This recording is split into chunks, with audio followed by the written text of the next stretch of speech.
Let me ask you a couple questions before we get started. We've talked about the first five chapters of the book was principles. These last five are practices. So this is going to give us some information to kind of use moving forward. But have you ever had? Can you think of somebody right off the bat that spoke about things in a complex way that kind of overwhelmed you? Just didn't get it. I mean, they were. Cut out the coach. When we was young, remember? What? I'd say, what? And then he'd tell me a different word that I knew, and I'd say, why did you just say that? Well, that was, yeah, I remember that. Well, I don't know if you're coming, I've talked about this before, just a way of communicating. Are you talking about like a way of communicating, like I don't get what you're saying type thing? Yeah, or someone who's pretty Or they're smart and they using use words that you bigger don't get. words and Okay. complex ideas and thoughts, and they take something pretty simple, you think simple, and make it really broad and complex. Have you ever seen somebody do that? What do you think causes that? What do you think are some of the major reasons why people do that? That uses these words, and it's like, what did you just say? And I think he wants us to think.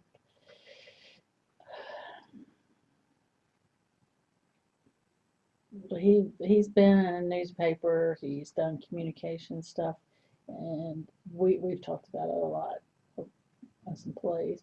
That he wants us to think that he is educated and well informed. Okay, that's good, and that's one of the main reasons people do that sometimes, and that's a ego For thing, sure. and sometimes we're not really aware of it until someone kind of points it out to us. But it is an ego type thing most of the time, and that's why this right here is like, you can communicate all you want, you can communicate some of the greatest information in the world, but people are not getting it. You're not connecting. So this is what this is about. Now, have you found somebody who takes something pretty complex, seemingly complex, and make it simple? Do you remember anybody, teachers or somebody in your past, in your life in the past, that's done that for you, made it easier?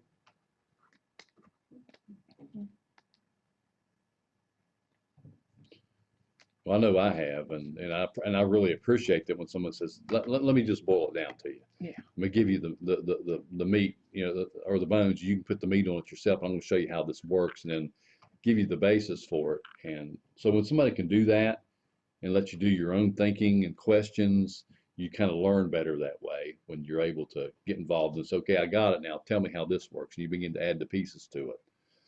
So that's the best way to connect is make it very simple. Ralph Waldo Emerson, the quote on your sheet says, to be simple is to be great.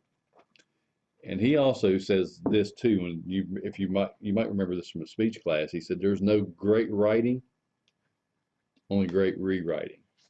I've noticed that when I write, I have to go back and read it and rewrite it because I get too wordy, I add too much to it, and have to boil it down and simplify it. And I think it was Seinfeld that said he'll spend an hour to take 7 words down to 5 words, because sometimes less is more. When someone can get that concept and that idea and give something to think about, and concentrate their thoughts on, rather than trying to figure out how to put it all together, people learn better that way. Now, in John's teaching too, he says, life is hard, and as a speaker, a communicator, it's our job to deliver it, to make it easy. Keep it common, keep it easy to grasp and understand. It's never easy. I think it was Larry King asked him one time, he had his books, and he said, your books are kind of simple. And it was really meant to be an insult to him. He said, yes, they are very simple. He said, but they're not easy to apply. He said, these principles are simple. You can grasp them. He said, but when you begin to apply them, that's when it gets tough. He said, so I try to make it simple so people can get it and begin to apply it, because it's hard enough just trying to live it out. And basically, what you said there a minute ago, people are educated and we are trained to sound smart. Most of your higher learning institutions, have you ever just listened to some of our founding fathers and some of the speeches they wrote, the different things they wrote, how complicated it sounded? Even though they wrote in Old English at that time anyway, and they've even made it worse. But they were so wordy, and these words, I have to stop sometimes and go back and look those things up even today to figure out what they were trying to say. So we're educated and trained to do that in school, and very few people teach us how to make it simple. So being a genius is making complex ideas simple, not making simple ideas complex. And I like the quote on page 151 in your book. It says, "The measure of a great teacher isn't what he or she knows, it's what the student knows." What's your thoughts on that? Yeah. That means you're actually teaching them. They're learning something, aren't they? Yeah. It reminds me of when, remember that time Autumn said everybody was failing that class and the teacher told her, everybody's failing this class, and Autumn told her, well, then the problem must be Yeah. straight what I up, was buddy. gonna say, my- She was straight up. I was pretty good at math, and it was my 8th grade math teacher, because I wasn't gonna take algebra, and she said, "You're good at math, you need to take algebra," and she talked me into sign up for class, and then she retired, because she was a really good teacher. And then the teacher that we had for algebra, she was horrible. She was actually, a couple years later, transferred into the library, because everybody was failing. She had to grade on the curve, because if she didn't, everybody in the class would have failed. You know, and how many people go through scenarios like that as victims of bad teaching and bad, you know, A lot. a lot of folks. And so that's why it's so important, you know, and so refreshing to know that we have people who come and study what we're studying so we can become better at what we're doing. You know, there was a story I remember reading about a little 6-year-old boy who, over a course of time, his grades slipped, his appearance slipped, everything was beginning to slip in this young man's life. And they just labeled him as unlearnable, unteachable. When really, when they came back to find out, to the teacher who had him the year before, the little boy, his mother had died. He was taking care of himself a lot of times, and they didn't realize what was going on in this young man's life, and they just thought he couldn't learn, that there was a problem with he was refusing to learn. But once they found out what happened, they began to nourish him and encourage him and get him back on track. He was right back to a high learning level. So sometimes we have to get connected to our students and to those people in our lives to find out what's going on in their life and find out where they're at so we can connect. And sometimes we've got some things going on. And if we don't care about those we teach, we just give them information rather than trying to teach them. So I love that quote. All right. There was some lines on page 153 too I thought was cute. This is kind of humorous. And if you got a chance to read your book, you probably remember what I'm talking about. But he's talking about communicating across cultures. You know, he travels the world and into different countries, so he notices how people communicate, signs that come up. And this is just a little funny story. It really didn't have to apply with being able to communicate in a better way. But he said that in Bangkok, there was a dry cleaner that says, "Drop your trousers here for best results." Mm-hmm. You know, a hotel brochure in Italy says, "This hotel is renowned for its peace and solitude. In fact, crowds from all over the world flock here to enjoy its solitude." Right. In Tokyo Hotel, "It's forbidden to steal hotel towel, please. If you're not a person to do such thing, please is not to read notice, NITIS. In the Bucharest hotel lobby, the lift is being fixed for the next day. During that time, we regret that you will be unbearable." In a hotel in Athens, visitors are expected to complain at the office between the hours of 9 and 11 a.m. daily. In a Rome laundry, "Ladies, leave your clothes here and spend the afternoon having a good time." Gee. Outside a Hong Kong tailor shop, "Ladies may have a fit upstairs." In a Rhodes tailor shop, "Order your summer suit, because there's big rush. We will execute customers in stick rotation." You want to get in that line, get executed. Huh? In a Copenhagen airline ticket office, "We take your bags and send them in all directions." At a Budapest zoo, "Please do not feed the animals. If you have any suitable food, give it to the guard on duty." I think he's hungrier than the animals. In an Acapulco hotel, The manager has personally passed all the water served here. From a brochure of a car rental firm in Tokyo. When passenger afoot heave in sight, tootle the horn. Trumpet him melodiously at first, but if he still obstacles your passage, then tootle him with vigor. So, the little funny signs, but somebody just points out that somebody didn't really think those through before they put those signs up, did they? So sometimes maybe we need to get a little feedback on what we're trying to say to make sure we're saying it a They good way. have a thing like that on, for church signs. Yeah. Oh, the outside signs. Yeah. They might have used Google Translate. Maybe. They put it in their language and they Uh-huh. wanted to translate it to English, and that could have been how it came out. It could have been, yeah. So I think that they made a connection, but it was a humorous connection with those signs.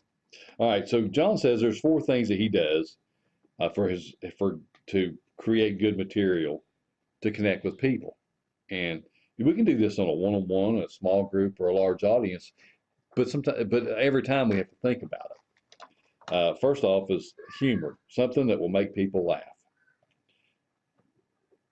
Next, on your worksheet is heart, something that will captivate people's emotions.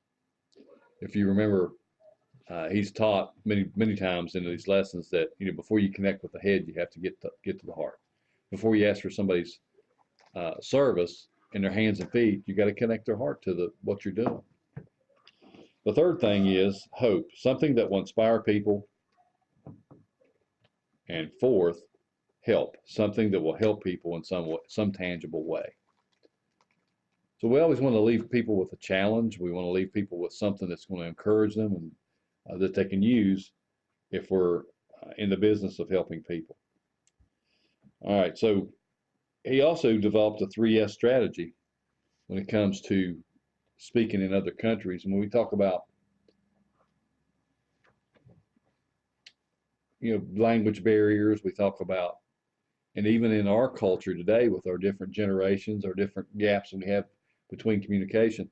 I remember I had a brand new co-manager. She was just very young, just out of school. And I had a meat cutter who'd been there for about 40 years. And she went back to teach him how to use one of the RF guns, a new function that had come down. And from where he was at and where she was at was 2 different worlds apart. And he came up to me about an hour later. He said, "You better do something with your co-manager." He said, if she wasn't a woman, I'd have punched her right in the face. And I said, what's the problem? He said, "She called me stupid." He said, "She was teaching me how to use this gun and I was confused, and she told me I was stupid." So I called her in the office. I asked her, "What did she say?" And she said, "I didn't call him stupid." She said, "I just told him to use the KISS method. Keep it simple, stupid." So she was making a joke, and she didn't mean anything by being stupid. She was just using a method that we've used, a phrase that he had never heard before. He received it in his language and through his perception and was highly offended. So it took me a little while to work that situation out. So we can make it simple, or we can also make it offensive if we're not careful. So we have to think about it. So first off, he says, keep it simple. Secondly, say it slowly. And third, have a smile. So let's talk about some of the actions, behaviors he talks about to master the art of simplicity. He said, number 1 is talk to people, not above them. And we just talked about that, didn't we? And Steve, you wasn't here for that conversation, but what's your thoughts on people who talk above people's heads? Why do you think people do that? What are some reasons that may happen? I don't know. I would say it probably stems from the fact that they want to, that they don't understand that communication is not about them. They want people to know how educated they are, or how well they've done, or they want to. That's in effect blowing your own horn when you talk over somebody else's head. Mm-hmm. value the other person by doing that. Okay. You can't, there's no value in talking over someone else's head. Now, people may inadvertently do that because they don't understand their audience. Yeah. So if I don't understand that you don't know what an algorithm is, and I start talking about algorithms and using technical terms or things like that without knowing who I'm talking to, then the person can feel like you're talking over their head because Yeah. you haven't really. I listened to NPR, and I was listening to it today, radio. I was listening to the announcers on there, and I thought, none of them people sound like they're from West Virginia. And this is local West Virginia NPR. Mm-hmm. And I thought, and you know, are they tending to talk over people's heads that live here just by, you know, they don't sound like they're from here. NPR, is that? National Public Radio. It's Okay. public radio. I thought I was listening to some of the people that are local announcers because they do have local announcers on there. I thought maybe if you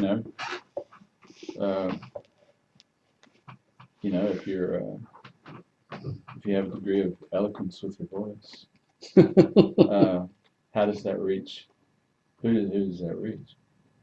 Does it reach the full audience, or does, when somebody hears that, does that feel like you're talking over my head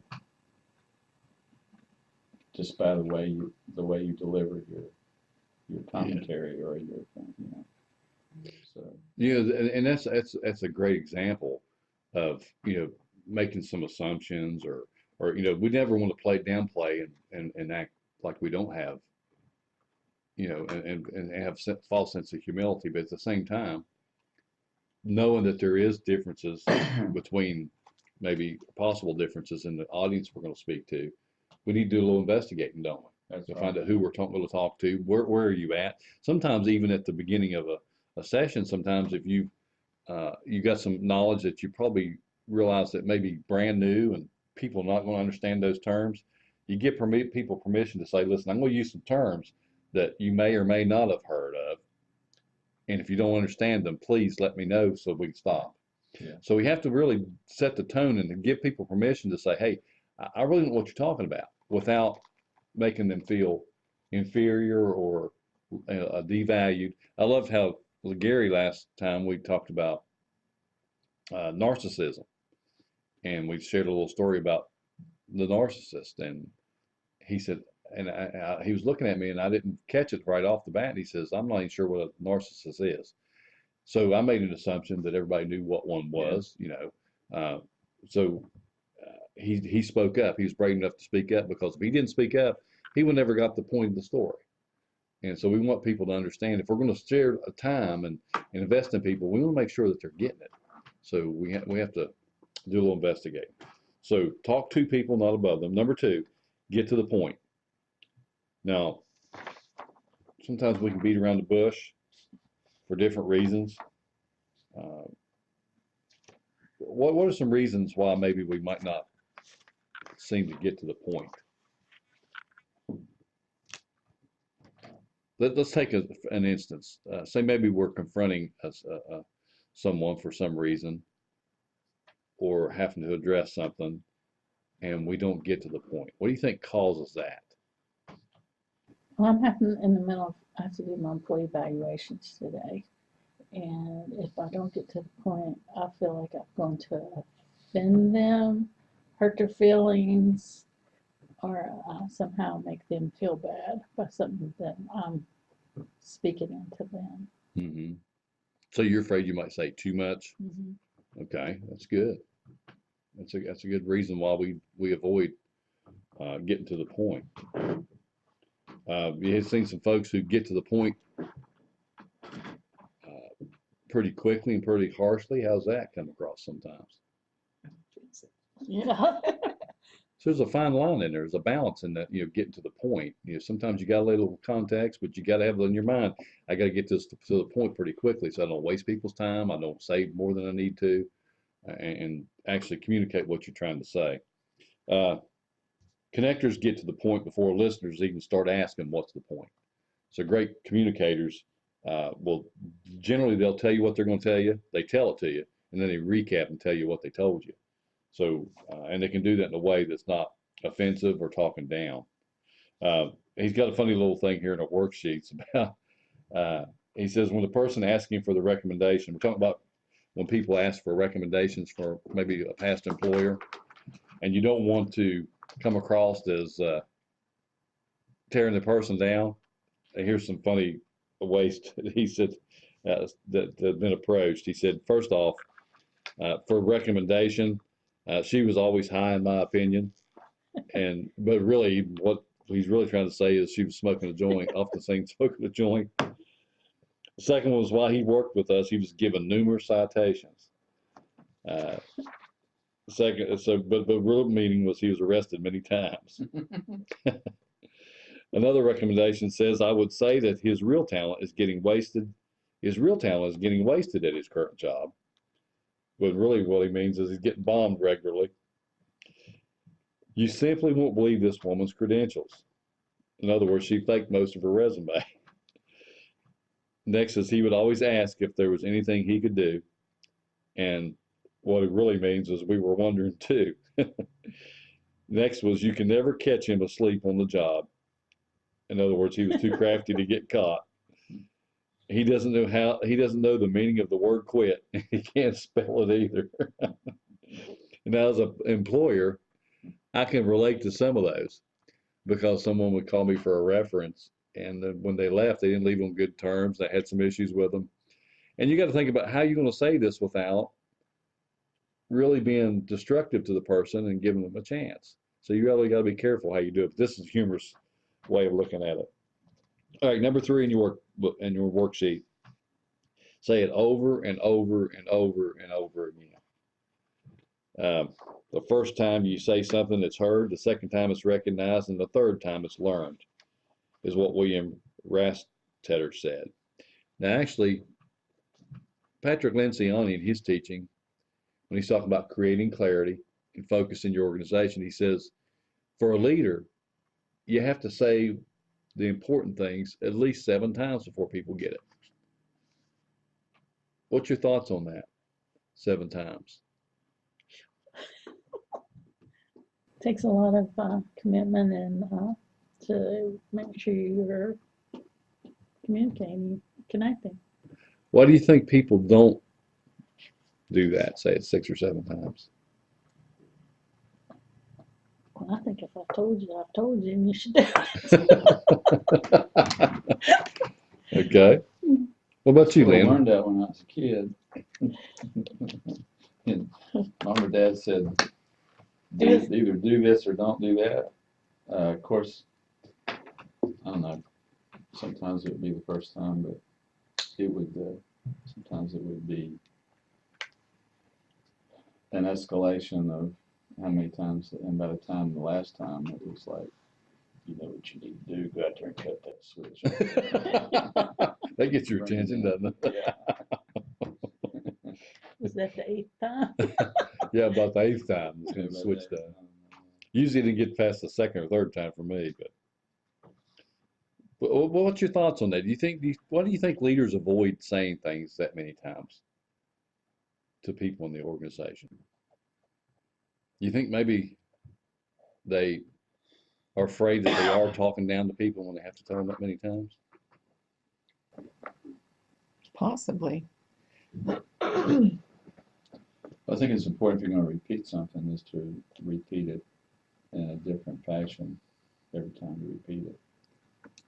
Say it different ways. Say it a different way instead of just repeating the same thing over again, or use different resources to go along with what you're trying to explain, because everybody learns different. You know, everybody learns a different way, and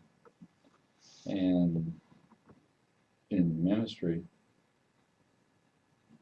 you're dealing with not just knowledge, you're dealing with where the person is personally, you're dealing with their past, you're dealing with a number of different things that has to be broken through.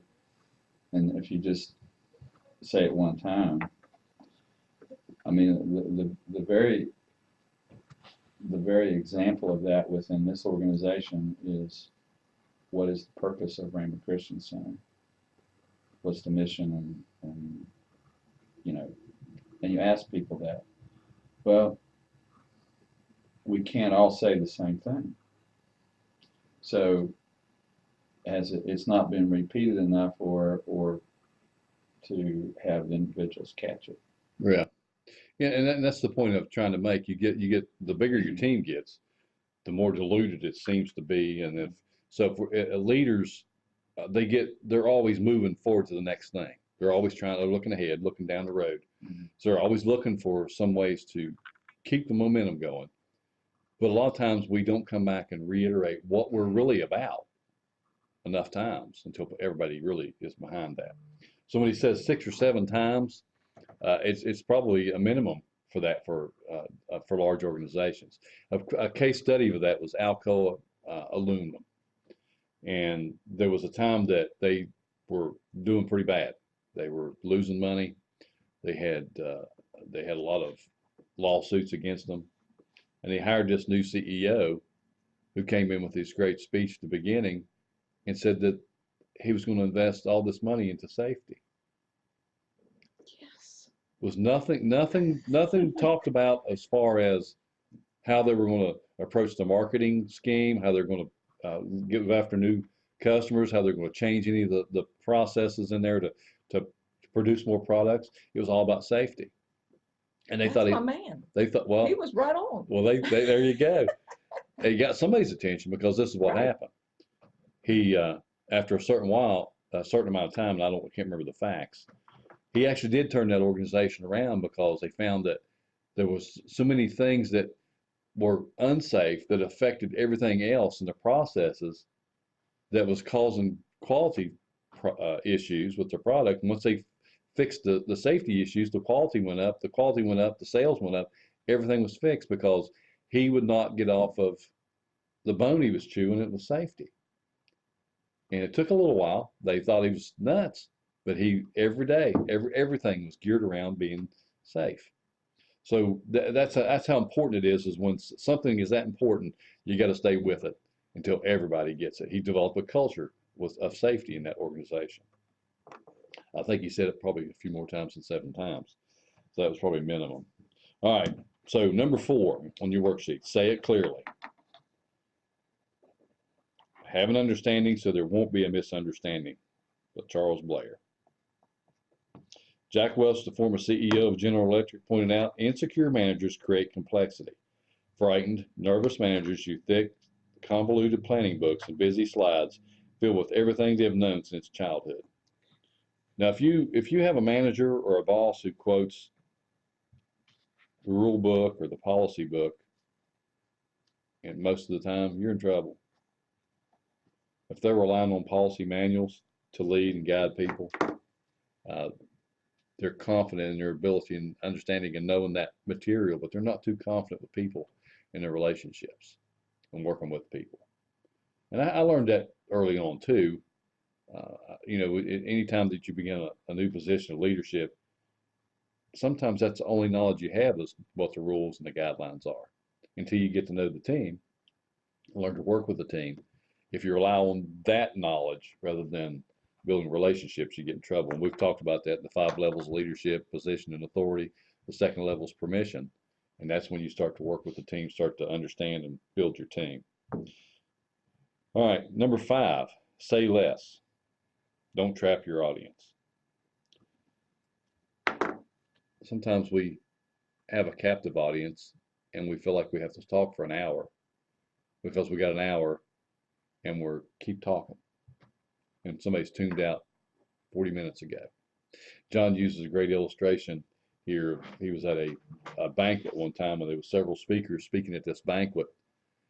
And after about 3 hours, they were an hour behind. Everybody's wanting to go home. They just it was a golf banquet. Everybody really wanted to go home. Nobody really wanted to hear another speaker. So he goes to the organizer and he tells the banquet organizer that he's going to modify his speech. And so he gets up, it's after about 3 hours, he says, basically, I'll see you tomorrow. We'll talk tomorrow. Everybody was super happy because they thought they were going to have to listen to him for another 20, 30 minutes, and they wanted to go home. They were not really listening to him anyway. So basically, he said, you got to read your audience and understand where they're at. And if they're starting to tune out on you, you got to modify and change it. And it's the same way in a conversation, on a one-on-one conversation. If people start tuning out, blocking you out, like Terry's over here doodling over here, she's tuned us out. I'm not tuning it out. She's a multitasker. No, I used to think that's what she was doing, but she's thinking and she's listening. But you can tell by body language if people are tuning you out. Sometimes you just got to wrap it up. So say less, and you'll say more. I know, right? Well, you learn that with kids because kids look like they're doing everything else, and then when you get down to question time, they can pop off the answer. Yeah. Sometimes we make some assumptions that people are tuned out, so we have to be aware of that too. All right. So, what do you think the main point of this lesson is today? Use the KISS method to change the word, the last word to something different. Yeah, right. All right. Let me ask you some questions before we wrap up here. Which of the following is most likely to trip you up as a communicator? Now think about this. Do you tend to say too much? Or is the language you use too complex? Or you wander off topic? I wonder. Wander off topic? Yeah, I tend to talk a lot. Okay. So I could tend to say too much, but I also have if I'm not careful, I can go from here to over here and then jump over here, and jump around. So I don't know if that's considered wandering. Yeah, I always worry about having enough to say because I'm comparing myself to others instead of, Mm-hmm. I try to be pointed and to the point and get to it quickly. Yeah. I don't like to just have content just to have content's sake. Okay. What was the second one? The second one was the language you use is too complex. Yeah, I could do that. And I can wander a topic, yeah. Well, I mean, you live in a certain world with technologies, your interest, Mhm. music. So maybe some of those terms maybe people don't understand. I remember one day I asked you what a word was in training back there. What was that word? Uh, You remember what? Ubiquitous. Yeah. What does that mean? It means everywhere, It's doesn't it? everywhere. It's everywhere. But so I learned something that day. Spirit of God's ubiquitous. Yeah.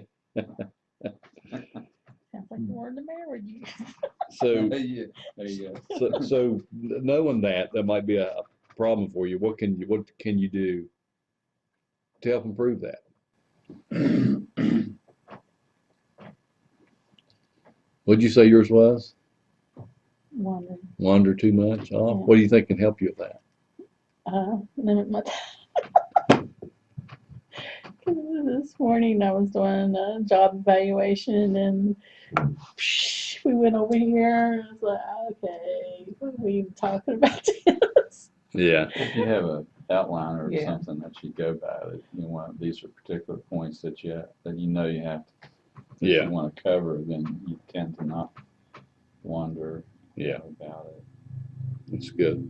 And the other thing is, if you're in a conversation with somebody else, is to not let that person lead you to somewhere else Yeah. too. If you're trying to be,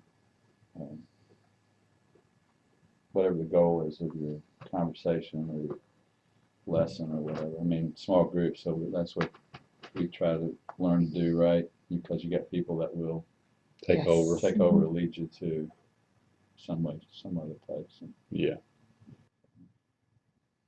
Okay, that's good. You know, a lot of the things that hinder us in trying to communicate to somebody else has to do with how we learn things too. Sometimes people like to get focused in on one thing and they can zoom in on it and stay there for a long time. Those folks can tend to stay on point. People who like to learn a lot of different things and jump around to different things tend to jump around and talk about all things when they talk. So it really has to do with how we learn. So Terry and I have been studying Switch on Your Brain, and in there's a 5-step learning process. And what I realized was, even when I'm trying to write an article or something, I have a problem staying on point or giving too much information. And when I start giving too much information, it draws me out to another topic, and I try to bring it all in. And what I realized was I've got to really process this thought all the way through. Think about how someone who is a visual learner, an auditory learner would process it. It keeps me focused on that thing and saying it in a way that everybody can get it. So it's a great tool to learn how to learn better. And when you learn how to learn in a more effective way, you can communicate in a better way too. Because there is a process that people go through trying to learn things. All right. And Steve, this was the next thing. It was, maybe an outline before you give a speech, or even to go have a conversation with somebody. Let's say you're going to have an evaluation. You have your little cue card here, and maybe a little timer set up somewhere. We got 10, 15 minutes to do this, and you see that timer, it'll keep you on spot.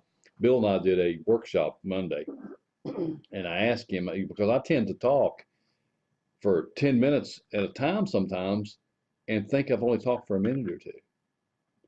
And I've been in situations where I didn't get through all my material. So I asked Bill, I said, when you come, I said, bring your little timer. He's got a Kindle with a timer on it that we'd got through Toastmasters, and it's got a red light, a green light, yellow light, and a red light on it.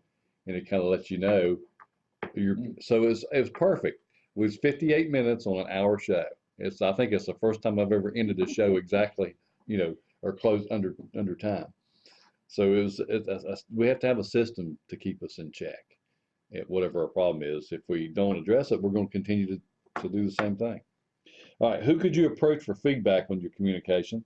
And what questions might you ask in order to gain that insight from them? Is there somebody that you can kind of hold yourself accountable to ask them to help you become a better connector and a better communicator?